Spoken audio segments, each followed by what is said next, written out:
ہمارا مجنو ایسا نہیں کر سکتا، وہ ہم سے بہت پیار کرتا ہے، ہمارے پیسوں سے نہیں۔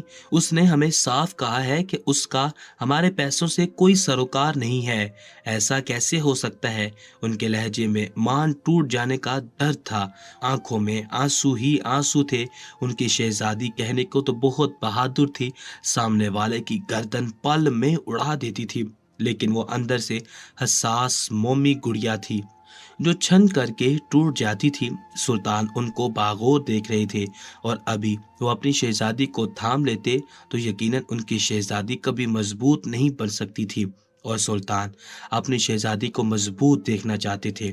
وہ جھکے کندھوں کے ساتھ سیدھا اپنے کمرے میں آئی تھی اور مجنو کی تصویر کو اپنے سینے سے لگا کر زاروں قطار رو پڑی تھی۔ ایسا کیسے ہو سکتا تھا؟ ان کا مجنو تو ان سے محبت کا دعوے دار تھا، ان کا عاشق تھا، ان کے لیے مر مٹنے کو تیار تھا۔ کیا وہ ایسی سازش رچ سکتا تھا؟ انہیں اب مجنو سے براہ راست ملاقات کرنی تھی، اس سے یہ تمام سوالات پوچھنے تھے، اور سب پر ظاہر بھی کرنا تھا کہ ان کا مجنو ان سے کتنی محبت کرتا ہے۔ دھیرے دھیرے ان کی آنکھوں میں خون اترنا شروع ہو گیا تھا، اور وہ ایک جوش سے اپنے بستر سے اٹھ کر باہر آئی تھی اور اپنے تمام سپاہیوں کو حکم دیا تھا کہ پوری رعایا میں یہ اعلان کروا دو کہ کل ہم خنجر لے کر اپنے محل سے نکل پڑیں گے اور اپنے مجنو کا سینہ چاک کریں گے، اور اس کا گوشت نکال کر اپنے ہاتھوں میں لے کر پوری رعایا میں گھومیں گے، اس لیے جو بھی ہمارا مجنو ہے وہ بھی چوک کر بیٹھ جائے۔ تمام سپاہی یہ حکم سن کر پریشان ہو گئے تھے۔ شہزادی ظالم بن رہی تھی اور سلطان ظالم نہیں تھے۔ یہ خبر جیسے ہی سلطان کو ملی تو وہ بھی حیران ہوئے، اور انہوں نے شہزادی سے ملاقات کر کے انہیں سمجھانے کی کوشش کی کہ اتنا جذباتی فیصلہ ٹھیک نہیں ہے۔ نہ جانے کتنے مجنو ایسے بیٹھ سکتے ہیں اور کتنے بے قصور مجنو مر بھی سکتے ہیں۔ آپ کو یہ نہیں کرنا چاہیے۔ لیکن شہزادی اب کسی کی سننے کی ساخت نہیں رکھتی تھی۔ انہوں نے اپنے بابا حضور کو صاف کہہ دیا تھا کہ بس اب بہت ہو چکا، اب ہم معاملے کی آخری تہہ تک جانا چاہتے ہیں۔ ہم جاننا چاہتے ہیں کہ ہمارے مجنو نے یہ حرکت کی تھی یا نہیں، یا پھر وہ اس چیز سے غافل ہے، کیونکہ وہ ہم سے محبت کا دعوے دار ہے، اور محبت کے دعوے دار لالچ نہیں کرتے۔ جبکہ سلطان اپنی بیٹی کی یہ بات سن کر خاموش ہو گئے تھے۔ انہیں بھی ان کا فیصلہ کئی حد تک ٹھیک لگ رہا تھا، لیکن اگر خدا نہ خواستہ اس چکر میں کوئی معصوم مجنو مر جاتا تو انہیں تکلیف ہونی تھی۔ وہ کسی بھی بے قصور کو مارنے کے قائل نہیں تھے، وہ ہمیشہ مظلوم کے ساتھی اور ظالم کے دشمن تھے۔ پوری رعایا میں شہزادی کا یہ حکم اعلانیہ بتا دیا گیا تھا، جبکہ شہزادی خود بھی کافی پریشان تھی۔ ان کے چہرے کی ہوائیاں اڑی ہوئی تھی، آنکھوں میں آنسو تھے۔ کیا ان کا مجنو اس حد تک جا سکتا تھا؟ اور یہ سوچ کر وہ پریشان ہو چکی تھی۔ اگلی صبح فجر کی نماز ادا کر کے انہوں نے اپنے اللہ سے اپنے مجنو کی خیریت کی دعا مانگی تھی، کیونکہ آج تک انہوں نے بھی مجنو کا پورا چہرہ نہیں دیکھا تھا، اس لیے وہ بھی اصل مجنو سے ابھی تک نا واقف تھی۔ ہمیشہ ہی جب بھی ان سے مجنو ملاقات کے لیے آتا تھا تو اس کے چہرے پر رومال بندھا ہوتا تھا، اور یہی چیز انہیں پریشان کر رہی تھی کہ وہ کس طرح اپنے اصل مجنو کو پہچانے گی۔ سورج طلوع آفتاب ہوتے ہی شہزادی اپنے گھوڑے پر بیٹھ کر اپنے سپاہیوں کے ہمراہ بازار کی جانب نکل پڑی تھی۔ جب وہ جا رہی تھی تو ان کی والدہ نے انہیں روکنا چاہا تھا، کیونکہ وہ جانتی تھی کہ اگر ان کی بیٹی کا مان ٹوٹ گیا تو وہ بری طرح بکھر جائے گی۔ وہ یہ سب کچھ صرف اور صرف سچ جاننے کے لیے کر رہی تھی، کیا ان کا مجنو ایسا کر سکتا تھا یا نہیں، اور انہیں اصل مجنو کی بھی تلاش تھی، اور وہی اصل مجنو ہو سکتا تھا جو اپنا سینہ چاک کروانے کے لیے آگے بڑھ جاتا۔ پوری رعایا میں ان کا ایک خاص سپاہی اعلان کر رہا تھا کہ آؤ، جو اصل مجنو ہے وہ سینہ تان کر گھٹنوں کے بل بیٹھ جائے۔ شہزادی اس کا سینہ چاک کریں گی اور اس کا گوشت نکال کر پوری رعایا میں گھومیں گی، لیکن جتنے بھی مجنو بازار میں سامان خرید رہے تھے وہ سب بھاگ رہے تھے۔ شہزادی سب منظر ملاحظہ کر رہی تھی، ان کی آنکھوں میں سرد تاثر تھا۔ تھوڑی دیر پہلے جو بازار مجنو کے نام سے بھرا ہوا تھا، اب وہاں کوئی بھی مجنو موجود نہیں تھا۔ دکاندار اور کچھ عورتیں جو بازار میں موجود تھی سب شہزادی کو باغور دیکھ رہے تھے۔ تمام لوگوں کی نگاہ شہزادی کے وجود پر ہی تھی، جبکہ شہزادی کی آنکھوں میں آنسو آ رہے تھے۔ ان کا مان ٹوٹ چکا تھا۔ ان کا مجنو ان سے محبت نہیں کرتا تھا، وہ صرف اور صرف ان سے ملنے کے لیے آتا تھا اور ان سے باتیں بناتا تھا۔ اس کے علاوہ وہ بہادر بھی نہیں تھا۔ وہ یہ سوچ کر سپاہیوں کو حکم دے چکی تھی کہ گھوڑا گھما دو، ہمیں یہاں نہیں ٹھہرنا۔ لیکن جیسے ہی گھوڑا گھمایا گیا تھا تو سامنے کا منظر دیکھ کر شہزادی کا دل دھڑک اٹھا تھا۔ ایک شخص گھٹنوں کے بل بیٹھا ہوا تھا، چہرے پر رومال موجود تھا، جبکہ بنا کپڑے کے وہ سینہ تان کر بیٹھا تھا۔ اس کی آنکھوں میں ذرا برابر خوف موجود نہیں تھا۔ شہزادی نے جب یہ معجزہ دیکھا تو وہ بے ساختہ مسکرا اٹھی اور اپنے گھوڑے سے اتر کر سیدھا مجنو کے قریب آئی۔ مجنو شہزادی کی جانب دیکھتے ہوئے بے ساختہ بولا، شہزادی صاحبہ، آپ کو ایسا کیوں لگا کہ میں لالچ کروں گا؟ میں شہر کے دیوانوں کو کہوں گا کہ آپ کے بابا کے حکم پر بازار سے سامان خریدیں، کھانا کھائیں۔ آپ کو معلوم ہے ہم لالچی انسان نہیں ہیں، ہم نے آپ سے سچی محبت کی ہے، آپ ایسا کیسے سوچ سکتی ہیں؟ جبکہ شہزادی نے آگے بڑھ کر مجنو کے چہرے سے نقاب ہٹا دیا تھا اور ان کو دیکھ بے ساختہ ان کے سینے سے لگ گئی تھی۔ مجنو بھی شہزادی کی طرح بے حد خوبصورت تھا اور شہزادی نے جس طرح کا گمان کیا تھا مجنو بالکل ویسا ہی تھا۔ ان کے ساتھ محل کی طرف چل پڑی تھی۔ مجنو نے منع بھی کرنا چاہا تھا لیکن اب شہزادی سننا نہیں چاہتی تھی۔ سلطان نے ان تمام دکانداروں کو بلوا کر مجنو کا سامنا کروایا تھا۔ کیا یہ شخص آپ لوگوں کی دکان پر مجنو بن کر سامان خریدنے کے لیے آیا ہے؟ جبکہ سب نے بے ساختہ سر نفی میں ہلایا تھا کہ یہ شخص ایک بار بھی ہماری دکان پر نہیں آیا، اور شہزادی جان چکی تھی کہ یہی میرا اصل مجنو ہے، اور ویسے بھی وہ ان کی آنکھوں کو پہچانتی تھی اور ان کی آنکھوں میں اپنے لیے سچے جذبات دیکھ وہ جان چکی تھی کہ اس کے علاوہ ان کا مجنو کوئی اور ہو ہی نہیں سکتا، اور روح کو روح کی پہچان ہوتی ہے۔ اور جب شہزادی ان کے سینے سے لگی تھی تو انہیں احساس ہو چکا تھا کہ یہی میرا مجنو ہے۔ سلطان نے بڑے پیمانے پر ان دونوں کی شادی کروائی تھی، جبکہ مجنو شہزادی کو اپنے ساتھ اپنے غریب خانے لے جانا چاہتا تھا، لیکن بادشاہ کے حکم کے مطابق اسے محل میں ہی ٹھہرنا پڑا تھا۔ لیکن وہ بادشاہ کی سلطنت میں سے ایک روپیہ بھی لینا پسند نہیں کرتا تھا، اور یہی چیز تو شہزادی کو مجنو کی پسند تھی کہ وہ خوددار تھا اور لالچی انسان نہیں تھا۔